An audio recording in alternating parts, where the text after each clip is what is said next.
저라면 안 할 것 같은데 뜬금없이 뭘 안 할 거라고 이렇게 말씀드리는 거냐면 이 바울처럼 이렇게 수차례 고린도 교회에게 편지를 쓰면서 이 교회에 일어난 어떤 아픔이나 어떤 문제 이런 것들의 해결책을 제시하면서 그들의 어떤 상황에 대해 눈물도 흘리고 또 기도하면서 달래는 이런 과정들을 저라면 안 할 것 같습니다. 왜냐하면 한번 제가 왜 그렇게 생각했는지 들어보세요.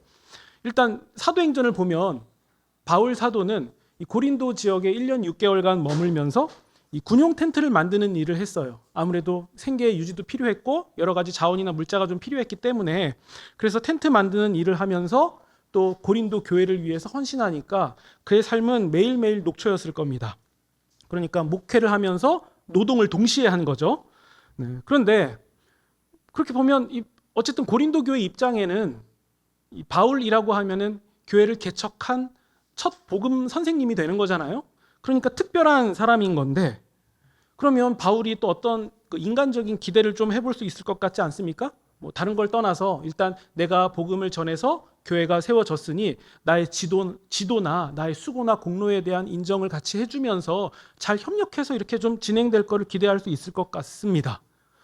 바울이 그들에게 돈을 달라고 했겠습니까? 아니면 집을 달라고 했겠습니까? 바울이 요구한 건 하나도 없었고 그냥 복음을 전해준 스승으로서 진실하게 사역한 건데 복음의 빚진 자로서 오직 주님의 명령 앞에서 충성한 게 전부인데 근데 이 기대와 다른 일들이 자꾸 일어나는 거예요. 바울이 이 고린도에서 1년 6개월 정도 머물다가 이제 다른 지역으로 복음을 증거하고 있는데 어떤 소식이 들리는 거예요. 자기가 떠나니까 교회 안에 어떤 음행하는 자가 있었다는 소식을 듣게 돼요. 그래서 그것 때문에 편지를 보내게 됩니다. 그리고 이어지는 분쟁하고 음행이 계속 있으니까 바울이 또 이 편지를 쓴 거죠. 그래서 교회 안에 있는 문제들에 대해서 진단하면서 이렇게 해결하는 게 좋고 우리가 받아들인 복음으로 볼 때에 이렇게 해서는 안 된다라는 얘기를 쭉 써서 보낸 거예요. 근데 그럼에도 이 문제는 해결되는 것 같지가 않고 그래서 이 바울이 좀 급했는지 고린도 교회에 다시 방문하게 됩니다. 근데 이때 바울이 크게 낙심하는 일들이 일어나요. 그러니까 추정해 보건대 네가 무슨 사도냐? 너를 믿을 수 없다. 너 같은 사람은 우리 인정하지 않는다. 이런 식의 이 바울의 사도됨을 공격했던 일들이 있었던 거예요. 그러니까 바울이 이 일에 너무도 상처를 받았고 낙심한 거죠. 그래서 바울이 다시 돌아간 다음에 눈물의 편지라고 불리는 편지를 하나 더 쓰게 됩니다. 근데 다행히도 이때 어느 정도 긍정적인 변화가 조금 일어났던 것 같아요. 그래서 바울이 이 기쁜 나머지 또 편지를 써서 보내는데 그게 고린도 후서입니다. 그러니까 물론 이 긍정적인 변화가 이전에 살짝 보이긴 했지만 그래도 여전히 바울을 좀 음해하고 좀 나쁘게 말하는 사람들이 존재하고 있으니까 어쨌든 바울과 고린도 교회의 관계는 그렇게 좋은 상황은 아니었거든요. 근데 이 상황을 가만히 놓고 한번 생각해 보세요. 바울은 왜 그렇게까지 하죠? 저라면 이제 그만할 것 같아요. 내가 그렇게 애쓰고 수고한다고 해서 그 사람들이 나에게 해주는 게 있어? 인간적으로 내가 대접받는 게 있어? 내가 왜 하지? 여기서 그렇게 하면 내가 명성도 커지고 그렇게 되나? 하나도 없잖아요. 근데 바울이 여러 번 편지를 쓰면서 설득하고 가르치면서 달래기도 하고 그리고 또 막말로 그들이 변화됐다고 해봅시다. 정말 새로워졌다고 해봅시다. 그럼 바울이 무엇입니까? 없어요. 그들이 새롭게 변화됐다고 해서 바울이 좋게 되는 것도 그다지 없어 보입니다. 그러니까 이렇게 생각하고 저렇게 생각해 봐도 할 만큼 했으니까 이제 여기서 그만하자. 나도 할 만큼 했다. 내가 제대로 안 한 것도 아니고 똑바로 했는데 자꾸 이런 식으로 나오면 할 만큼 했지. 이렇게 말할 수 있을 것 같습니다. 그래서 제가 설교를 시작하면서 저라면 이 본문을 오늘 또 다시 읽으면서도 저라면 안 할 것 같다. 이런 생각이 들었습니다. 여전히 우리 15절만 봐도 긴장이 보이거든요. 15절에 바울은 고린도 교회에 들렀다가 마게도냐에 가고 그래서 마게도냐에서 다시 고린도에 가는 계획을 그러니까 2번 방문할 계획을 세웠거든요. 근데 나머지 내용들을 쭉 보시면 바울이 어떤 이유에서였는지 고린도 교회에 다시 방문할 수가 없었습니다. 추정해 보건대 아마 여전히 고린도 교회에 바울을 반대하는 좀 큰 소리를 내는 그 반대자들이, 대적하는 자들이 있었던 것 같고, 또 고린도 교회 내에 문제들도 상당했기 때문에 이 바울이 지금 내가 그 교회에 방문하는 것은 전체적으로 볼 때 유익하지 않다라고 생각했던 걸로 보여집니다. 왜냐하면 그런 문제가 가득한 상황에서 바울이 방문하게 되면은 이제 훈계와 질책을 하지 않을 수가 없고, 또 그 훈계와 질책을 받을 때에 또 상처가 되는 부분도 있었을 것이고, 이런저런 여러 가지 생각을 해보니까 바울이 지금 내가 방문하기보다도 한 번 더 편지를 써서 그들이 다시 생각해 볼 시간을 주고 반성하고 회개할 그런 시간을 주는 게 더 서로에게 좋겠다라는 판단을 한 거예요. 그래서 바울이 2번 방문할 계획을 세웠다가 방문하지 않은 거였죠. 그렇게 된 이유는 무엇이냐면 고린도 교인들을 사랑하는 마음으로, 그래서 그렇게 한 거였거든요. 그랬더니 이 바울을 대적하는 자들이 그 상황을 보고 뭐라고 말하냐면 17절 보세요. 그는 계획이 경솔한 자라고 얘기해요. 그는 계획이 경솔해. 왜 계획이 틀어졌겠어? 하나님의 뜻을 받고 계획했으면 바뀔 일이 없어야지. 잘 돼야지. 마음대로 말 바꾸는 사람이야. 그는 처음부터 예 했다가 마음속으로는 아니요 생각하는 사람이야. 이렇게 바울을 공격한 거예요. 그러니까 우리가 이런 맥락을 보지 않고 글자만 보면은 예도 나오고 아니요도 나오니까 뭐 이렇게 똑부러지게 말하는 건가 이렇게 오해할 수가 있는데, 그런 의미가 아니라 바울은 말 바꾸는 사람이야. 그의 말에 무슨 신빙성이 있어? 어떻게 믿을 수가 있겠어? 이렇게 지금 공격하는 것에 대한 바울의 그 변호가 나오고 있는 상황이거든요. 이때 바울이 17절에 이 17절에 했던 이 말에 대해서 바울이 뭐라고 얘기하냐면 그게 아니다. 내가 계획을 변경한 것은 내가 이렇게 저렇게 말 바꾸는 사람이 아니라 예수 그리스도의 예 되심을 따라서 갔던 것이고 여러분들을 생각해서 내가 그렇게 계획을 바꾼 것이다 라고 변호합니다. 심지어 이 바울이 어떤 편지를 보낼 때에도 그 편지를 왜곡해서 읽는 거예요. 그러니까 예를 들면 이런 거죠. 제가 여러분들에게 식사하셨습니까? 이렇게 인사를 드렸더니 이제 옆에 있던 사람이 여러분에게 야, 박 목사가 당신 돈도 없는 것처럼 생각하나 봐. 밥도 못 먹는다고 생각하나 봐. 그러니까 밥 먹었냐고 물어보겠지. 당신 무시해서 그런 거야. 이렇게 그냥 저는 식사하셨냐고 그냥 통상적인 인사를 한 건데 당신 밥도 못 얻어먹을 정도인가 봐. 뭐 이렇게 오해하듯이 바울이 어떤 편지를 썼는데 거기에 대해서 야야 이거 사실 그 뜻이 아니야. 너희들한테 이렇게 나쁘게 얘기하는 거야 라고 표현한 거죠. 그게 13절을 보면 알 수 있어요. 13절에 바울이 너무 답답하니까 이렇게 말하는 거죠. 우리는 너희가 읽고 아는 것 외에 다른 것을 쓰지 않았습니다 라고 얘기를 해요. 이게 무슨 의미인지 알 것 같지 않습니까? 네, 그러니까 이런저런 상황들을 쭉 보니까 이 바울에 대해서 대적하고 음해했던 사람들은 아무래도 일반 성도들은 아니었던 것 같고, 우리 고린도후서 전체를 다 읽어보시면 이 고린도 교회 내에 이 슬그머니 들어온 어떤 그 자칭 사도들, 거짓 사도들이 있었던 걸로 충분히 추정이 됩니다. 그 사람들이 분위기를 이렇게 이끌어갔던 것 같아요. 그리고 우리가 고린도후서 3장을 보시면 어떤 내용이 나오냐면 거기서 확인할 수 있는 부분이 있는데, 당시 그 교회 안에 이 거짓 사도들이 추천서를 받아가지고 온 거예요. 그러니까 예루살렘 교회에 사도들이 있는데 그런 유력한 자들에게 어떤 추천서를 받아서 고린도 교회에 왔거나 아니면 뭐 알만한 스승에게 추천서를 받아서 이 고린도 교회에 온 거죠. 그러면서 어떤 얘기를 하냐면 나는 추천서가 있어. 나는 누가 보증한 사람이야. 나 이런 위치에 있어. 근데 바울 봐봐. 추천서 있어 없어? 없잖아. 의심해봐. 말 바꾸잖아. 계속 고난당하잖아. 아니 하나님이 함께 하시면 왜 선교지 가서 고난을 당해? 일이 잘 풀려야지. 추천서가 처음부터 없었어. 이렇게 공격하는 분위기 가운데서 바울이 어떤 대답을 하냐면 이 고린도후서 3장에서 우리가 확인할 수 있게 되는데, 내가 무슨 추천서가 필요합니까? 내가 복음으로 나왔던 여러분들이 추천서고 편지인데 무슨 나에게 추천서를 요구합니까? 그게 가당키나 합니까? 라고 이 눈물의 호소를 한 거예요. 그래서 그 맥락으로 너희는 그리스도의 편지다 라고 말한 거거든요. 근데 우리가 아쉽게도 어떤 찬송을 보면은 너는 그리스도의 편지라 이렇게 찬양하는 거 있잖아요. 그게 이 고린도후서의 맥락을 담지는 못했던 것 같아요. 축복송의 그 가사가 아니라 바울이 이런 눈물의 호소를 하고 있는 거예요. 너희가 살아있는 나의 추천서고 그리스도의 편지인데 어떻게 나한테 추천서가 없다고 공격할 수가 있겠냐? 라는 바로 그 말이었거든요. 그리고 17절에서 우리가 확인한 것처럼 바울은 예 했다가 아니요 라고 말하는 사람이라고 못 믿을 사람으로 몰아갔고, 이에 대한 바울의 대답 19절 중간에 보시면 바울이 이렇게 대답을 합니다. 하나님의 아들 예수 그리스도는 예하고 아니라 하신 분이 아니다. 이게 무슨 말이냐면요. 즉 바울은 내가 진실하신 하나님의 종인데 내가 진실하신 하나님과 다르게 예하면서 속으로는 아니오를 품고 있고 내가 그 지경인 사람이겠습니까? 이 얘기를 하고 있는 거예요. 나의 진실함의 근거는 내가 믿는 진실하신 하나님입니다 라고 너무 답답하니까 간곡히 호소한 거였죠. 그러니까 여러분 이런 정황들을 다 파악하고 나면 여러분이라면 바울일 경우에 어떻게 하시겠습니까? 그냥 그만할란다. 니들 갈 길 가라. 나 할 만큼 했다. 이렇게 반응하시지 않겠습니까? 네. 제 입장은 그렇고 여러분들도 뭐 크게 다르시진 않을 것 같습니다. 그러면 여기에 의문이 하나가 들죠. 그럼 바울은 왜 그렇게 자기를 변호하고 사도권을 지키려고 이렇게 노력했을까요? 그가 사도권을 지키고 있으면 뭐 누가 밥을 먹여줍니까? 아니면 바울의 마지막 남은 자존심이라서 그렇습니까? 근데 아니잖아요.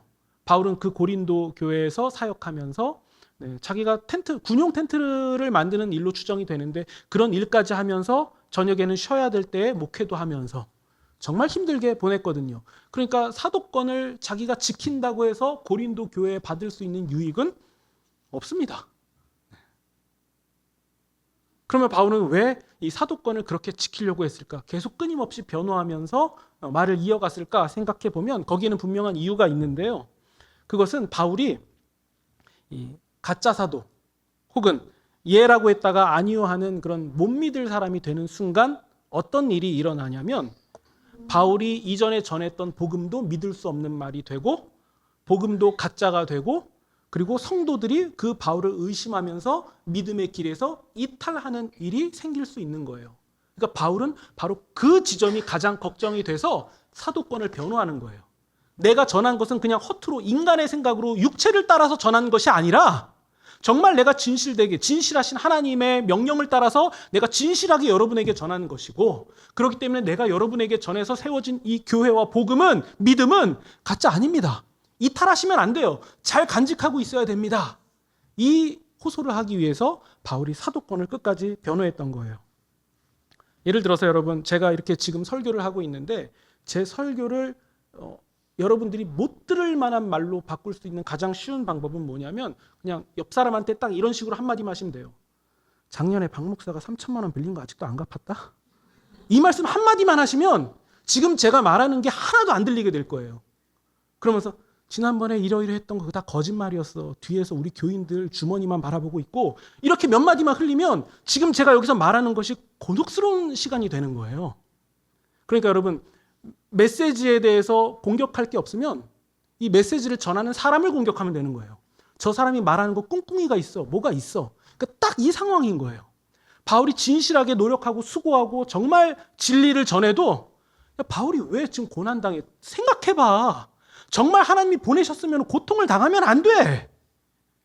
모함을 들어서도 안 돼. 다 잘 풀려야지. 이렇게 얘기한 거죠. 그러니까 사람들이 듣고 보니 그러네. 아니 이전에는 바울이 기적도 행했다면서 근데 왜 지금은 아니야? 이상한데? 그러면 추천사 받은 이 사람들이 더 괜찮은 거 아니야? 이렇게 점점 오해하는 상황으로 흘러가게 된 거죠. 그렇기 때문에 여러분 만약 제가 그런 오해를 받았다면 저는 어떻게 해야 되냐면 호소해야 돼요. 그리고 변호를 해야 돼요. 뭐 박 목사가 저기 가서 이상한 짓 하고 다녔대. 이 소문이 우리 교회 안에 들어오면 제가 여러분에게 이걸 해명해야 돼요. 그거 저 아니라고. 똑같이 생긴 사람이 그런 거지 저 아니라고 이렇게 해명을 해야 그래야 제가 뭘 말씀할 수 있는 거 아닙니까? 지금 바울이 딱 그 상황인 거죠. 그러니까 적극적으로 변호하고 해명했던 거예요. 만약에 바울이 이 상태에서 저 그냥 그만할랍니다. 그냥 남은 사람들 알아서 하세요. 이렇게 물러났다면 그 자리는 누가 차지하겠습니까? 바울을 이간질하고 못된 말을 흘렸던 그런 거짓 선생들, 거짓 사도들이 그 자리를 차지하게 될 것이 분명하죠. 그리고 그 사람들은 성도들을 노략질하고 군림하면서 이익을 취하려고 할 것이 분명합니다. 이런 것들이 예상이 되니까 바울이 24절에서 이렇게 말한 겁니다.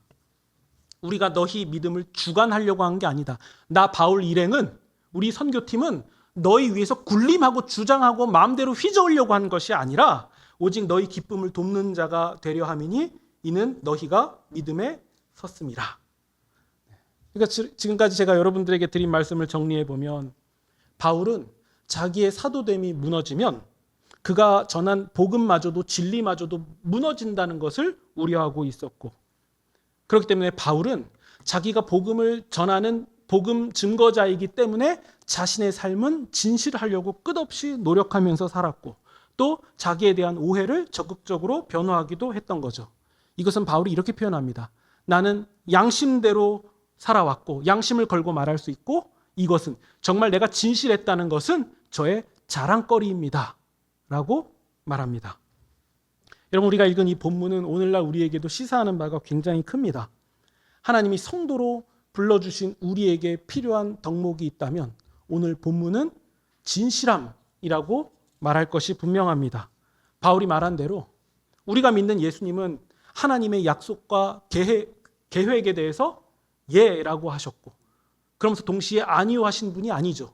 우리가 오직 예라고 하셨고 마음속으로도 예시며 심지어 십자가에서 죽으시기까지 예를 향해서 나아가셨던 그분이 우리가 믿는 예수님이기 때문에, 그렇기 때문에 그 복음을 가진 성도들도 마찬가지로 우리가 가진 복음이, 우리가 얻게 된 이 생명이 진리라는 것을 삶으로 증명해야 됩니다. 그럼 어떻게 증명하죠? 성도가 진실하게 살아야 돼요. 성도가 진정성을 가지고 진실하게 살아야 우리가 가지고 있는 복음이 진짜라는 것을 전할 수 있고, 우리가 감화되었던 복음이 타인에게도 감화되는 일들이 일어나게 되는 거예요. 우리가 살아가는 세상을 보면 세상은 성도들에게 이렇게 말하잖아요. 내가 예수님은 좋게 생각하거나 믿을 수 있어도 예수 믿는 사람들은 못 믿겠다. 이 말이 우리는 낯설지 않습니다. 심지어 성도들 안에서도 야, 교인은 못 믿어, 이런 말 많이 하지 않습니까? 여러분, 이건 가정에서도 마찬가지예요. 주일학교 사역자들이 공통적으로 호소하는 것 중에 하나는 무엇이냐면, 주일날 하루 딱 이 주일 예배 시간에 그 잠깐 시간에 말씀을 전하고 양육하는 것으로는 나머지 6일간 부모님의 모습을 이길 수가 없다는 거예요. 6일간 과장하면 24시간 내내 6일 동안 봤던 그 부모님의 모습이 너무도 길고 강력하니까 그냥 주일날 예배 시간 한 번, 교육 시간 한 번에 행해지는 그 신앙의 교육 가지고서는 아이들을 바꿀 수가 없다는 거예요. 이게 무슨 말이냐면, 오늘날의 한국교회 현실을 보면 주일학교의 아이들의 80%, 85% 이상은 다 믿는 사람들의 자녀들이거든요. 이것 자체도 좀 애석하긴 하죠. 부모님이 믿어야 자녀들이 그 중에서 믿게 돼요. 근데 그 아이들이 교회에서 배우죠. 예수님 믿는 사람은 서로 사랑하고 배려하고 이해하고 또 귀한 성품, 아름다운 성품을 가지고 그렇게 자라가야 된다는 것, 그것을 끊임없이 배우죠. 예수님 믿는 사람은 다르다는 거 계속 배우죠. 근데 그 예배 시간에 그렇게 잠깐 배우고 나서 실제 집에 갔더니 부부가 서로 바라보기만 해도 신경질적이고 예민하게 굴고 싸우고, 이 모습이 계속 반복되면 아이들은 교회에서는 저런 얘기 듣는 거고 삶에서는, 가정에서는, 우리가 머무는 모든 곳에서는 또 그냥 세상의 지혜를 따라서, 통념을 따라서 살면 되는 거구나. 교회에서는 친구들하고 싸우면 안 되고 양보하고 해야 되지만 학교에서는 어떻게든 내가 좋은 자리 선점하려고 싸우고 양보하지도 말고 속이고도 할 수도 있는 거구나. 이게 이상한 게 아니구나. 이걸 배우게 된다는 거죠. 그러니까 주일이 우리 구주 예수님을 예배하는 날이라고 아무리 강조하면 뭐합니까? 그 직분자인 신앙의 연장자들이 주일 예배를 별로 중요하게 생각하지 않고 오히려 어디 가자고 이렇게 권하기도 하잖아요. 그러니까 아이들이 교회에서 아무리 주일은 하나님 앞에 예배를 드리는 날이라고 얘기를 해도 이게 그 내용이 심겨지지가 않는 거예요. 믿음의 부모들이 믿음에 대해서, 신앙에 대해서 타협하고 또 진실한 삶을 보이지 않는데 자녀들이 변화된다는 것은 그거 이상한 일이죠. 그게 기적입니다. 여러분, 목회자의 자녀들이 교회 잘 안 나간다는 얘기, 이거 이상한 얘기 아니죠? 교인들은 이상하게 듣지 않습니다. 목회자의 자녀들은 교회를 싫어한다, 교회 잘 안 나간다, 교회를 혐오한다. 여러분, 그렇게 되는 이유가 무엇입니까? 설교단에서 설교하는 목사의 삶 때문에 자녀들이 그렇게 되는 거 아닙니까?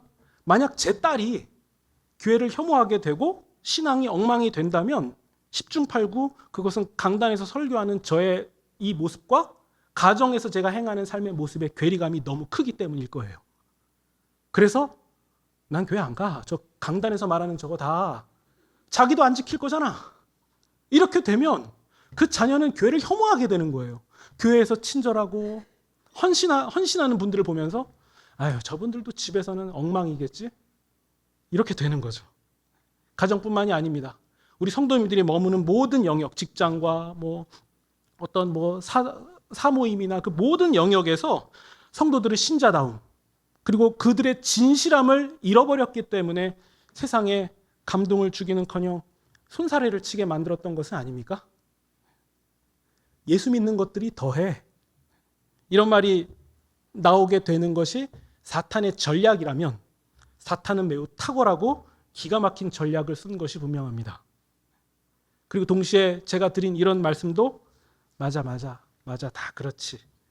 이건 내 얘기 아니고 제 얘기, 그리고 우리 교회 얘기 아니고 저쪽 교회 얘기, 이렇게 듣고 있었던 것은 아닌지 우리가 이 지점까지도 생각해 보셔야 됩니다. 바울 사도는 복음을 전하는 한 사람으로서 내가 예수님 앞에서 진실하게 살아가는 것을 자랑이라고 고백했습니다. 그리고 바울은 자기가 실제 허물이 드러났을 때 그것을 변명한 게 아니라 진실하게 살아간 것에 대해서 신자로서 사도로서 진실하게 살아간 것에 대해서 공격받는 것을 변호한 것이지 자기의 허물을 변호하려고 변명한 것이 아닙니다. 그런데 우리는 진실함의 변호와 호소가 아니라 우리의 약점과 허물이 드러났을 때 그것을 감추려고, 그래서 그렇게 감춰놓으면 내가 진실한 신자로 드러나니까 그렇게 노력한 것은 아닌지 우리가 이 부분도 한번 좀 돌아보시면 좋겠습니다. 딱 한 가지만 더 말씀드리고 말씀을 정리하겠습니다. 근데 여러분, 내용이 조금 무거울 수 있었지만 여러분, 우리가 이 본문을 한번 집에서 가만히 읽어보세요. 저는 뭐가 느껴지냐면 바울은 내가 이 정도로 진실했습니다. 저 이 정도로 완벽했습니다. 이걸 말하려고 하는 것 같지는 않아요. 표면상은 그걸 말하고 있는 것 같은데 바울은 나 떳떳하잖아요. 나 흠 없잖아요. 이걸 말하려고 한 게 아니라 나는 내가 믿는 예수님의 진실함을 향해서 안간 힘을 쓰며 살아왔습니다. 라고 자기가 지금 무엇을 추구하고 있는지, 그리고 어떤 방향을 향해 서 있는지, 그리고 자기는 얼마나 노력했는지에 대해서 말하고 있는 것이 느껴집니다. 우리도 마찬가지죠. 여러분, 주님이 우리에게 완벽함을 요구하시겠습니까? 주님이 우리가 어떤 죄인이고 어떤 상태인지 어떤 수준인지 아시는 분이시기 때문에 주님이 우리에게 완벽함을 찾지는 않으실 것 같습니다. 주님이 우리에게 찾으시는 바는 무엇이냐면 그런 죄인이고 자격 없고 또 형편없는 우리가 완전하신 주님을 향하여서 우리가 애쓰고 수고하며 몸부림치고 안간힘을 쓰며 나아가는 그 모습을 주님은 찾으시는 것이 분명하고, 주님은 그 모습을 보시면서 온전하다라고 말도 안 되는 선언을 해 주실 것이 분명합니다. 여러분, 성도의 온전함, 성도의 승리는 어디에 있습니까? 우리의 완벽함에 있습니까? 우리가 신자라는 것은 우리가 완벽하지 않다는 것을 처음부터 인정한 거예요. 우리의 완벽함은 우리를 사랑하시는 우리 구주 예수님께 있기 때문에 우리는 그 완전하신 주님이 내려주시는 은혜에 걸맞는 삶으로 살아갈 것이고 몸부림칠 것이고, 그래서 우리는 진실할 수밖에 없다. 세상을 향해서 겸손하고 교양 있고 도덕을 갖추고 얌전할 수밖에 없다. 이렇게 결론을 내릴 수 있게 되는 거예요. 여러분, 우리가 가진 믿음이 바로 그런 모습입니다. 진실하신 우리 주님을 따라서 우리의 믿음의 수고와 저항을 이 세상 가운데 내보일 수 있다면 우리도 잘하고 있다라고 칭찬을 받을 것이 분명하죠. 그렇기 때문에 우리가 그 주님을 향해서 애쓰는 것을 주님께서 요구하신다면 우리는 애초부터 나는 못해요 라고 말할 것이 아니라 그러면 한번 우리도 해볼 수 있다고 말할 수 있습니다. 바로 여러분, 이 고백이 우리의 삶에서 끊이지 않기를 소망합니다. 끊임없이 수고하시고 남에게 가마를 끼치시고 내가 손해를 당하는 일이 덕이 될 수 있다면 그것을 면류관으로 여기시고 우리의 보상과 보답은 우리 구주 예수님 안에서 찾으시는 그런 저와 여러분이 되시기를 우리 구주 예수님의 이름으로 축원드립니다. 아멘.